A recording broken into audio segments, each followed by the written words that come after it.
Donc, nous, effectivement, on arrive à deux parce qu'on a monté quelque chose ensemble pour répondre, tenter de répondre aux problèmes qui nous touchent tous et dont on n'arrête pas, et dont Christophe nous demande de le faire savoir, etc. Parce que nous, on sait, moi, je pars avec l'idée qu'on sait. Effectivement, d'ailleurs, la conférence s'adresse beaucoup au grand public, mais là, dans la salle, tout le monde sait. Ou au moins, si on ne sait pas les détails, on est bien d'accord que nous sommes devant un État criminel français. C'est ça qui était la découverte que tous les gens qui sont tombés par hasard, sortis de leur vie normale, se sont fait traumatiser à mort. Sans comprendre. Je crois qu'en fait la guerre, c'est la guerre de l'entendement, c'est-à-dire nous trouvons face à des gens qui ont du pouvoir et quand ils l'utilisent, ils vous disent des choses qui sont en réalité incompréhensibles, sauf que comme vous êtes en état de vulnérabilité, vous n'êtes pas capable de vous dire « Ah, mais qu'est-ce que tu me racontes, c'est que des conneries !» Parce que si on était capable de le dire, ça s'arrêterait très vite. Donc, juste, on va vous raconter vraiment en elliptique comment on arrive ici et ce que notre expérience, qui est la vôtre, nous amène à penser. Puis, ça sera bien si vous nous dites aussi si ça vous paraît cohérent ou intéressant. Donc moi, en réalité, c'est formidable parce que dans le monde de dingue que nous a décrit ce matin Michel, et ben moi, je suis native des nouvelles technologies, malgré mes cheveux blancs. Je suis native des nouvelles technologies et donc je fais des nouvelles technologies. En 86, je fais de l'internet, voilà. Et moi, je suis une grosse naïve. Je pense que ces nouvelles technologies, c'est génial, ça va changer le monde. Et d'ailleurs, tous les gens de l'internet au début étaient des formidables inventeurs qui pensaient que ça nous donnerait la liberté. Vous voyez, on en est arrivé complètement dingo. Donc toujours naïve, etc. Je rentre dans l'économie française, on me dit, j'ai travaillé beaucoup, je fais beaucoup de produits qu'on appelait l'interactif à l'époque, et surtout pédagogique, parce que mon idée, ma passion, c'est si les gens comprennent le monde, eh bien ils deviennent forts, et ils peuvent reprendre le pouvoir sur leur vie, et tous ces cons qui pensent avoir le pouvoir, ils disparaissent, de fait. Voilà, c'était mon rêve d'enfant. Et donc, je l'ai mis en réalité, et j'ai fini mon trajet en créant une start-up qui est destinée à faire concurrence à Facebook, à Meta de Facebook, vous voyez l'anticipation, et qui est équivalente de, maintenant tout le monde la connaît, Zoom, mais bien mieux, quoi. C'est un Zoom beaucoup plus intelligent. Et donc j'ai mis longtemps à élaborer les concepts, parce que c'était pas facile. Ce que je voulais, c'était une application pour les groupes d'humains qui leur permettrait d'être plus sages. Donc c'était sur la sagesse collective. Et donc voilà, je fais ça, et merveille de merveille, c'était très dur, mais j'ai réussi à lever des fonds. J'ai été à la BPI, j'ai vu toutes les horreurs qui en fait étaient sous-jacentes. Évidemment, je les ai un peu flouées pour avoir l'argent, mais j'y suis arrivée, on a fait l'application, j'avais une très jolie entreprise, donc on a été au bout. Et au moment où on allait sortir sur les réseaux, parce qu'il fallait le faire de manière assez brutale pour que tous les Google et tout ça, ils n'aient pas le temps de se remettre,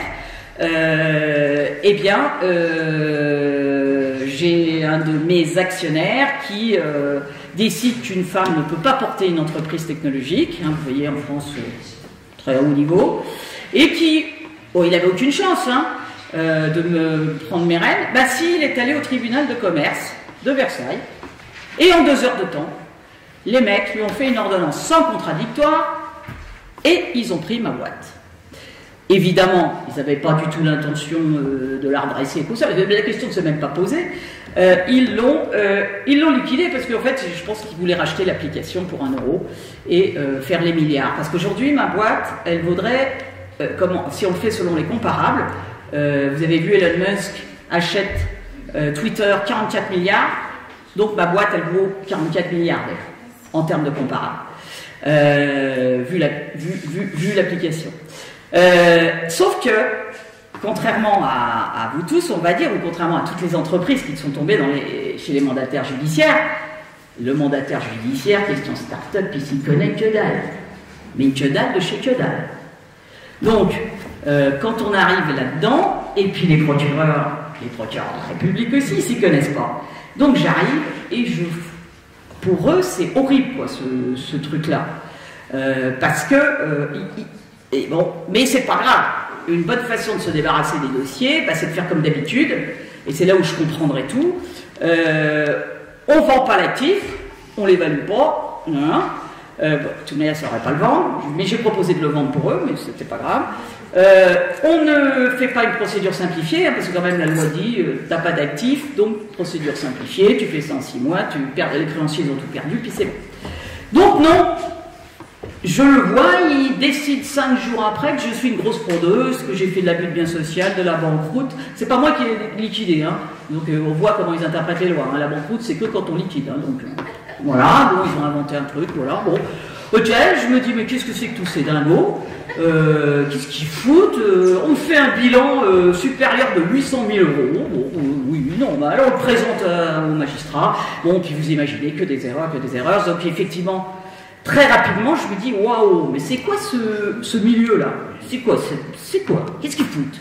Et je me dis, non, ben, je suis face à une bande organisée de criminels. J'ai tout de suite dit, tout de suite porté plainte contre une bande organisée, hein, donc criminels en bande organisée, avec des magistrats, de tout le monde, là, les avocats. J'ai tous vu qui crapouillaient ensemble, je ne comprenais pas très bien quel était le but au début, puis j'ai compris qu'en fait c'était pour voler le patrimoine des dirigeants. Mais ça, moi, ma société, elle s'occupait des problèmes de société. Donc quand j'ai vu ça, j'ai dit, mais dites donc les gars, si vous me faites ça à moi, alors que vous ne connaissez ni David ni Adam, ça veut dire que vous le faites à tout le monde. Donc vous faites du meurtre en série d'entrepreneurs, de familles d'entrepreneurs, de 3 générations, 4 générations d'entrepreneurs. C'est quoi votre job là? C'est quoi? Vous touchez des thunes pour nous tuer? Et donc j'ai compris, et donc j'appelle mon mandataire mon serial killer d'entrepreneur. Sachant que personne, hein, je mets dans les conclusions, jamais on m'a posé de questions là-dessus. Hein. Je dis que c'est des gros psychopathes, tout ça, ça m'a jamais, hein, pas de diffamation, hein, rien, jamais. Par contre, j'écris une petite phrase, comment dire, j'espère que vous aurez une longue vie pour réparer tout le mal que vous avez fait aux hommes et aux femmes de ce pays. Je le menace de mort. Je suis mise en garde à vue pour menace de mort. Les mecs, ils sont obligés de me relaxer quand même à la fin parce que la phrase, elle dit le contraire de ce qu'ils disent. Enfin bon, c'est pas grave, on me tape dessus, on fait tout ce qu'on veut. Bon. Voilà. Et donc, un salmigondis de conneries depuis 7 ans. Sauf que j'ai compris quand même que les mecs, ils allaient pas me lâcher, quoi, que j'allais y passer. Et donc voilà. Et donc je me suis, enfin, peu à peu, enfin, donc j'ai dit, ah oui, très rapidement, j'ai dit, bon, très bien, j'adore les problèmes de société, je vais étudier la décision publique, hein, puisque j'avais plein de magistrats là, qui faisaient des décisions. Donc j'ai dit, bah voilà, je vais faire mon labo, un labo de sciences sociales et d'anthropologie. Et je vais les étudier. Et donc, je les ai très très bien étudiés. Dans tous les détails, j'ai tout compris, modus operandi, de serial killer, comment ça marche dans leur tête, enfin voilà. Et puis, donc, quand j'ai passé le cap de la survie, parce que j'ai vu, sinon il y a beaucoup d'entrepreneurs qui y passent, hein, parce qu'en fait, le principe, c'est, contrairement à ce qu'on croit, c'est des criminels assez marrants. Enfin, ils visent l'autodestruction. Comme ce sont des psychopathes, ce qu'ils visent, c'est comme l'Union soviétique et tout ça, c'est non seulement vous êtes criminel, mais il faut que vous avouez que vous l'êtes, il faut que vous, à l'intérieur, vous vous sentiez criminel, ou tellement bas que vous ne voulez plus vivre, quoi. Donc c'est vraiment un syndrome de dingue, quoi. Ils ont mis en place, et évidemment, il n'y a pas que la justice, malheureusement, c'est ce que j'ai appris, c'est que c'est incroyablement une espèce de tache d'huile, voilà, des êtres humains bizarres. Et j'ai beaucoup été en politique pour essayer de comprendre, parce qu'en fait, moi, c'est mon souci, c'est comprendre comment ils en arrivent à faire ça, quoi. Je suis très très pratique, j'aime savoir comment les décisions sont prises, et donc ça a été très enrichissant. Et puis, donc j'ai fait du droit, donc j'ai tout appris, voilà, comment on fait des conclusions, comment on fait tout ça, parce que j'ai compris que les avocats, ça ne pourrait pas le faire non plus. Et puis, quand j'ai à peu près tout sauvé, ce qui est le cas maintenant, je pense, je me suis dit, mais attendez, il y a plein de monde qui doivent être au courant. Bon, et c'est là où effectivement on s'aperçoit que finalement, quand on en parle aux gens, ils n'osent pas le croire, ils n'osent pas vous croire, parce que qu'est-ce que c'est qu'un pays sans justice? C'est gravissime. Je pense que l'enfant qui est en nous se dit, mais putain, si j'ai pas de protection, si ça n'existe plus, je peux pas vivre, quoi. Donc c'est tellement dangereux pour le psychisme des gens qu'on ne veut pas accepter tout ce qu'on se dit depuis ce matin. C'est ça notre difficulté, c'est que les gens le croient. Le croient parce que c'est incroyable, c'est inconcevable. Moi, quand j'ai commencé à le comprendre, je n'en revenais pas. Et donc, j'ai décidé de créer des groupes Facebook, parce que je suis une grande fan des débats. Je pensais que des débats sortiraient la vérité, etc. Et c'est ainsi que j'ai rencontré Claude, puis beaucoup de victimes de la justice. Et on s'est dit que... alors, peut-être tu vas raconter en 2 minutes ton histoire, puis après on dira ce qu'on s'est dit. Je vais essayer d'aller vite.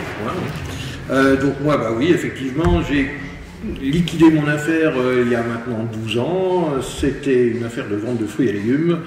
Je suis tombé sur beaucoup d'escrocs. Après, je me suis dit, bon, on tombe sur des escrocs, ok, on va pouvoir s'en sortir, il y a la justice, il y a des avocats, et là on va gagner.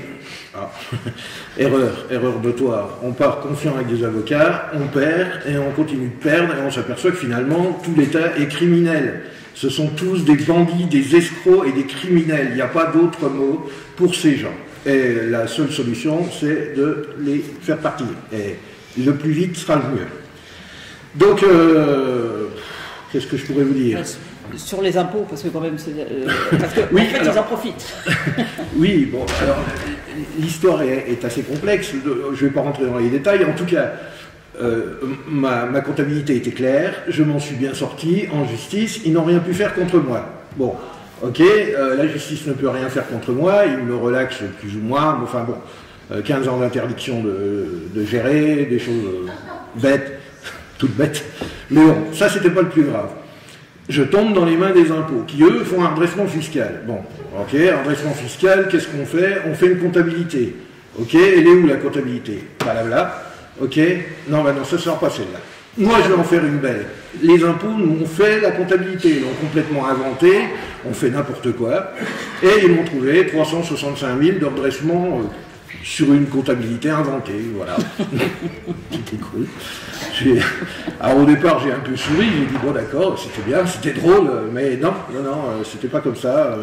Maintenant, je suis saisi, on me vole tout, on me spoilie, enfin bref, voilà. Ça continue. Et donc sur les entrefaits, grâce aux réseaux sociaux, j'ai rencontré Claire, et on s'est dit il faut faire quelque chose, et il faut faire quelque chose de puissant, et maintenant leur rentrer dedans. Donc on leur rentre dedans, c'est le moins qu'on puisse dire. Des fois c'est un peu juste, des fois c'est un peu raide, mais on y va.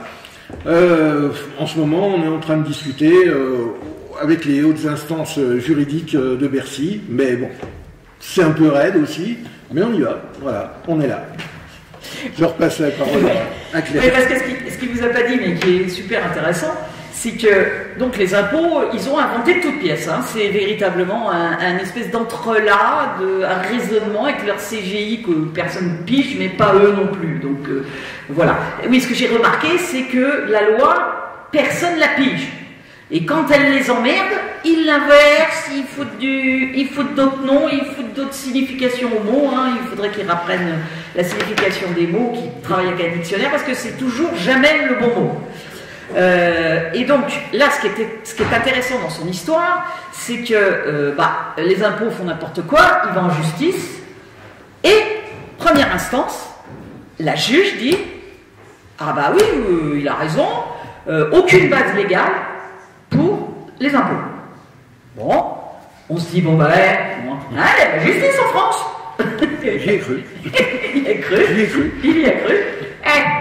Qu'est-ce qui s'est passé? Le ministre des Finances de l'époque, Sapin, monsieur le ministre, écrit au fait appel, lui fait appel à la cour d'appel. Il écrit dans ses conclusions, les juges de première instance, t'es trop crétin, enfin il n'a pas dit avec ces mots-là, mais ça sent ça, c'est-à-dire ça sent, dites donc, faites gaffe les magistrats de la cour d'appel, parce que ça va mal aller, quoi. Ça va mal aller sur votre compte, à vous. Bref, du coup, il perd en appel. Ensuite, on inscrit en faux. Hein? Normal, un jugement qui est faux. On l'inscrit en faux. Et donc, et pourtant, les impôts veulent vendre son terrain aux enchères. Donc, il va aux enchères et il arrive devant le juge. Il dit, vous savez que c'est pas faux. Ils avaient déjà été prévenus par mail, tout ça. Et puis il dit à toute la salle de ceux qui voudraient l'acheter que c'est un faux, hein, c'est un faux. Donc vous ne pourrez rien en faire de votre truc. Pas grave. Ils ont vendu, il n'y avait qu'un acheteur. Ok, il a fait lever les enfin bref, voilà. Et ensuite, et tout est comme ça. Ensuite on appelle, on envoie en fait on teste hein, tous les niveaux, on les teste et puis on coche évaluation 0, 0, 1, voilà. On fait pour bien fixer les preuves. Mais là, quand je vois Monsieur Vogne, vous avez tout fait, vous. Alors, je suis admirative. Il y a une chose, vous parlez des impôts. J'ai un jugement du tribunal administratif qui indique qu'à partir du moment où le rôle est établi, il doit être encaissé. Non. Ah, si. Ah, ils font ce qu'ils veulent. Oui. Hein? C'est ça, ils font leur loi, faut comprendre, hein. Ils font leurs règles, et puis comme ils sont un peu cons, enfin désolé, mais moi je n'ai absolument pas non, moi je ne crois pas que, en fait, on me répond toujours, faut pas dire con, faut dire rusé, d'accord. Rusé, ok, mais la Russie, c'est con. Donc, comme ils inventent leurs règles, simplement, ça fait des années qu'ils se les répètent les mêmes. En l'occurrence, son copain de Bercy, parce qu'il y a des inspecteurs quand même qui sont valables, qui dit oh écoute, là on y va fort avec cette entreprise. Et puis on a le verrou de Bercy parce qu'on suit qui on veut. Complètement. Voilà. Et donc le gars il a un peu de scrupules, hein. Il dit quand même cela là, pourquoi? Il dit mais t'inquiète pas, c'est comme l'adage célèbre, bat ta femme si tu sais pas pourquoi, elle le sait. Donc c'est la technique, on balance, on verra bien qui pourra répondre. Et comme je le dis souvent, un entrepreneur est quelqu'un qui prend des milliers de décisions. Comment cet entrepreneur qui reçoit une demande de redressement, ou je ne sais pas quoi, qui dit que vous avez fait des mauvaises déclarations, comme ça m'est arrivé, c'est quelqu'un de bien, c'est quelqu'un d'honnête. Peut-être que j'ai pas vu. Peut-être que je me suis trompé, peut-être que mon comptable s'est trompé. Donc il y a plein de possibilités qui font que peut-être les impôts ont raison. Et là, vous êtes foutus. Si vous commencez à croire que vous avez fait une erreur, vous êtes foutus. Donc moi, c'était tellement grossier ce qu'ils ont fait avec moi que je leur ai dit tout de suite, non, ce que tu dis, c'est des conneries. Mais ça n'empêche rien. Après, tu appelles le préfet, tout ça. Personne n'en a rien à foutre. Ici, des fois, ils te disent, oui, ouais, on va essayer, mais enfin, on peut rien. Voilà. Donc, tout est bouché partout. Et donc, quand on a fait le groupe, et c'est ça qui est génial avec les réseaux sociaux, c'est qu'on a pu comparer. Et donc, à partir du moment, ça, ils s'y attendaient pas, les gars. C'est pour ça qu'ils détestent les réseaux sociaux, parce que, ils sont fichus. Jusqu'à maintenant, sans les réseaux, on ne pouvait pas les battre. On ne pouvait pas. Moi, je suis radicale. Parce qu'ils nous prennent de manière isolée, ils nous culpabilisent. Il y a très peu de personnes psychologiquement qui sont capables de résister à une telle culpabilisation, surtout un chef d'entreprise, parce qu'un chef d'entreprise c'est un être responsable, et donc un être responsable entend ce que dit l'autre et peut se sentir un peu coupable si, bon, parce qu'on n'a pas forcément toujours été nickel, enfin bref. Donc c'est trop dégueulasse. Et donc quand on compare, par contre, la justice c'est le droit, c'est l'application du droit. Donc tout leur salabalek, moi j'y crois pas. Les impôts qui n'appliquent pas le droit, j'y crois pas. J'ai appris à lire la loi, il n'y a jamais d'application de la loi. C'est totalement, ça n'existe pas. Ils ne savent pas l'appliquer, je me demande même ce qu'ils apprennent à l'école, mais bon, passons. En tout cas, ils n'appliquent jamais la loi. Et ils ont un modus operandi qui vient de l'habitude. C'est-à-dire, ils sont tous mouillés parce qu'ils sont tous engagés dans des affaires. Il y a quelqu'un qui l'expliquait, je crois que c'était Michel. C'est-à-dire que comme ils se sont tous engagés, ou Monsieur Voigt, comme ils ont tous trempé dans les affaires d'avant, ils vont pas se dédire. Donc ils vont recommencer le sempiternel truc. D'ailleurs, faut pas se leurrer. Dans ces affaires commerce, ils font du copier-coller. Puis ça n'a rien à voir avec les cas d'espèces. Ils font du copier-coller. Ils changent le nom. Il y a la touche cherche, remplace. Donc ils mettent ton nom à la place de l'autre con qui s'est fait avoir avant. Et tu as toujours les mêmes conclusions. Toujours. Bon, ils reprennent un peu de l'histoire, ils piquent des trucs, mais ça correspond à rien. Et vas-y petit, c'est de l'extermination en masse. C'est pas du droit, mais c'est de l'extermination en masse. Et à chaque fois que vous parlez, on vous dit moi j'ai même un juge d'instruction qui a été saisi, et au lieu d'enquêter sur le crime que j'ai dénoncé, les crimes que j'ai dénoncés, la période que j'ai dénoncée, non, elle a commencé par me dire, mais vous avez travaillé avec des gens qui pourraient témoigner. Je lui dis, mais qu'est-ce que ça a à foutre, les gens avec qui j'ai travaillé dans le temps? Oui, parce que... J'ai dit, oui, ça voudrait dire que, voilà, je me fais violer, c'est parce que je dois être violée, quoi. Enfin, voilà, j'ai été déjà violée avant, donc je lui dis, non, madame, ça marche pas comme ça. C'est pas grave. Elle a fait une commission regardatoire aux policiers. Les mecs, ils ont enquêté sur 6 mois avant que les faits soient produits. Pas de crime, pas de trace. C'est pas grave, non lieu. Évidemment, trop rien. Elle aurait bien voulu me mettre en prison, mais bon, il n'y avait vraiment même pas de trace de mes exactions. Donc on est dans un monde de débiles qu'il faut absolument... voilà. Et donc, en comparant toutes nos affaires, on a donc trouvé tous les modus operandi, on a beaucoup de petits raccourcis de justice pour aller très vite et stopper les affaires, les stopper, les enterrer. Enfin, il y a plein de petites techniques qu'on a mises au point pour aider toutes les victimes. Donc les victimes viennent vers nous de plus en plus parce que des fois ils arrivent en urgence, mais bon, on a des possibilités de les aider parce que nous on sait ce que ça va donner, parce que les gens ils croient que s'ils font telle action ça va bien marcher, évidemment, mais non. On le sait que ça ne va pas marcher. Et donc, on peut les aider au moins à noyer les poissons. Enfin, il y a plein de techniques. Donc ça, c'est pour le côté pratique. Et puis, on s'est dit, mais en fait, ils profitent de notre isolement. Parce que, à chaque mois, ça fait la 5e garde à vue que je me tape, pour des idioties. J'écris des mails à la justice.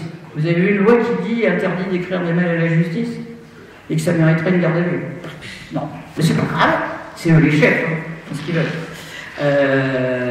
Et donc on s'est dit, il faut plus qu'on soit isolé. C'est-à-dire que même dans les procès, il faut qu'on arrive avec une armada derrière. Voilà, nous on est témoins de crime, et en tant que témoins de crime, c'est ce que disait monsieur, nous sommes obligés d'aller dénoncer. Donc on vient là parce qu'on doit dénoncer. Et vous, monsieur le juge, vous voulez être complice. Si vous ne dénoncez pas vous aussi, vous êtes complice. C'est-à-dire qu'on ne les laisse plus au niveau où ils étaient jusqu'à maintenant. Et donc, c'est pour ça qu'on a créé... Alors, le meilleur outil qu'on a trouvé, parce que l'association, ça marche pas, ça fait... Enfin bref, ça marche pas. Souvent parce que les présidents, ils tiennent pas la route. Mais enfin bon, on n'en parlera pas.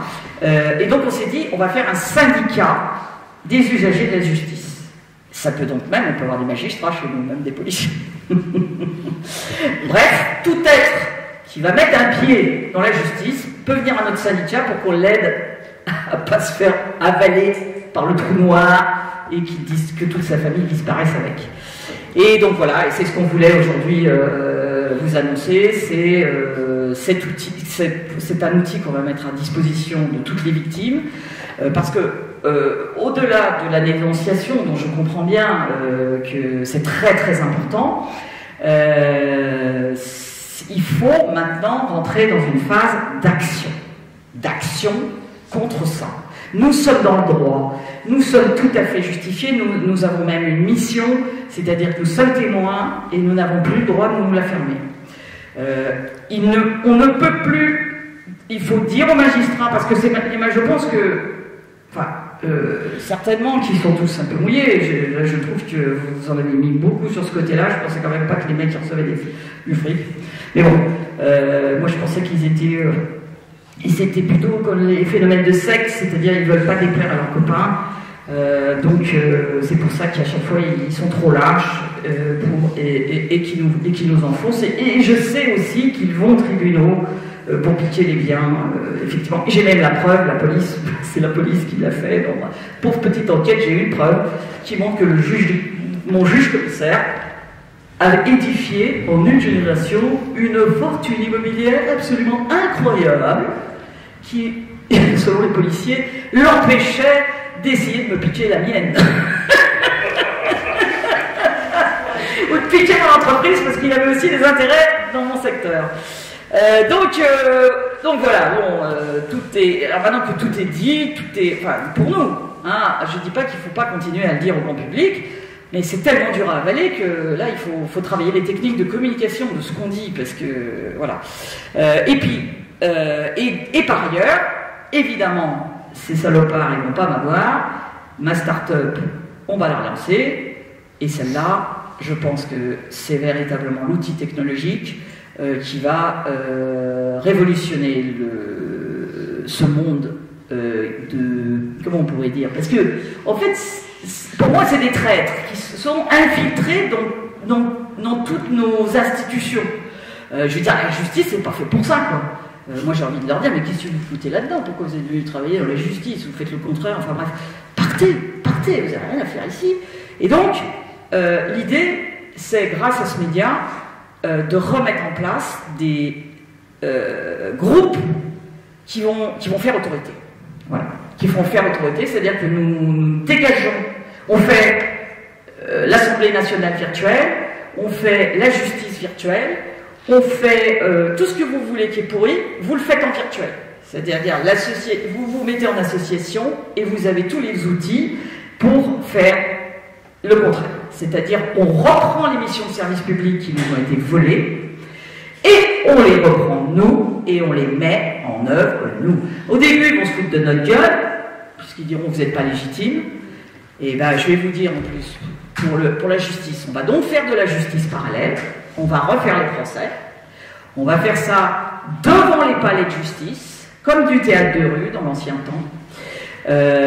On va punir ces magistrats, enfin les gens qui nous amènent dans leurs affaires, on va punir les magistrats comme ils font nous, hein, comme ils font avec nous, sauf que nous, avec les conseils de pardon, on va les punir sur 4 générations. C'est-à-dire qu'on enverra les punitions à leurs enfants, à leurs grands-parents, à tout le monde. Donc, et évidemment, au début, ils vont nous dire, mais dis donc, qui tu es pour envoyer ça à ma famille 300 000 € à rendre à un monsieur, 600 000 à celui-là, 500 000 à l'autre. Mais après, on va leur dire, ah bon? Mais toi, t'es légitime? Eh bien non. Parce que nous, on a des juges élus. Toi, t'es élu?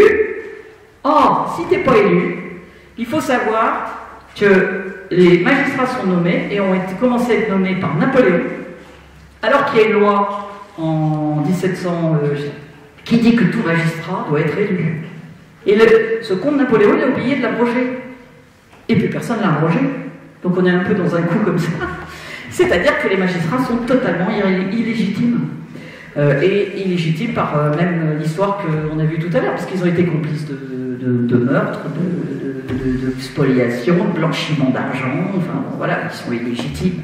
Donc, du coup, on va ainsi placer une nouvelle légitimité.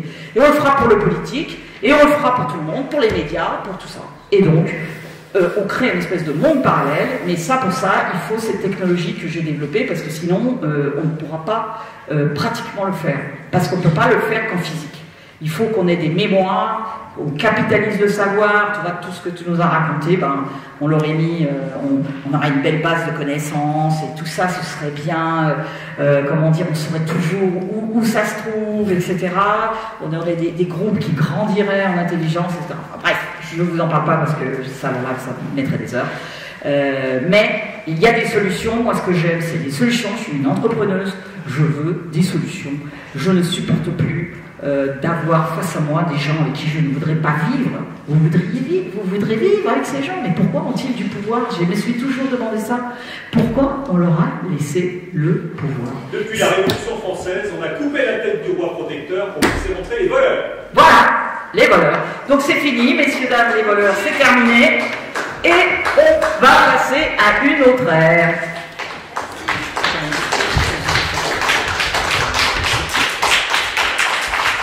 Je voulais préciser une chose. Vous avez parlé des impôts. J'ai saisi Bercy. J'ai reçu une lettre de M. Parent, directeur des impôts à Bercy, qui m'a répondu que la remise gracieuse des impôts ne peut pas me concerner parce que je ne suis pas méritant. Non. Comment qu'il le sait, lui, que vous êtes méritant? C'est ça, c'est dingue. Il se permet quand même des choses incroyables. Hein? Merci Claire, merci jeune homme.